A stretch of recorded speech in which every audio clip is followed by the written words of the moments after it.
Kuo skiriasi grilinimas nuo barbecue? Grilinimas yra, kai kepame tiesiogiai virš ugnies, o barbecue, kai kepame netiesiogiai. Tai vat pavyzdys, turime kepsninę, jinai specialiai yra prailginta tam, kad mes galėtume geriau valdyti temperatūrą, jinai turi dangtį, dangtis nėra skirtas tiesiog nuo lietaus apsaugoti, dangtis atlieka labai realią temperatūros valdymo funkciją.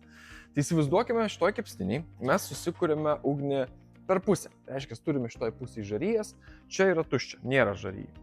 Tai jeigu mes padėsime steiką virš kaitros, mes grilinsim. Tai va taip ir vadinasi. Grilinsim, kepam tiesiogiai. Jeigu dar uždarysim dangtį, mes sulyginsim temperatūrą. Tai tas grilinimas toks taps tolygesnis, lygesnis. Gausis tai, kad apačioj didelė kaitra, viršuj jau vis tiek yra sulyginta ir tiesiog mėsa tampa sultingesnė.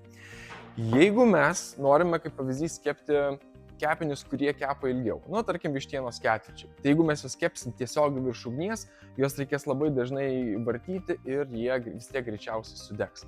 Tai ką mes galim padaryti, jeigu mes turim čia kaitrą, mes galim tą vištienos ketvirčius patraukti nuo kaitros, tai reiškia sudedam kitame gale kepsninės, uždarom dangtį, tas dangtis temperatūrą sulygina vėl ir tada, ką mes turime, kepimą virš karšto dūmo, tai va tą netiesiogiai kepimą arba dar kitaip barbecue. Taigi, tiesioginis kepimas grilinimas, netiesioginis kepimas barbecue.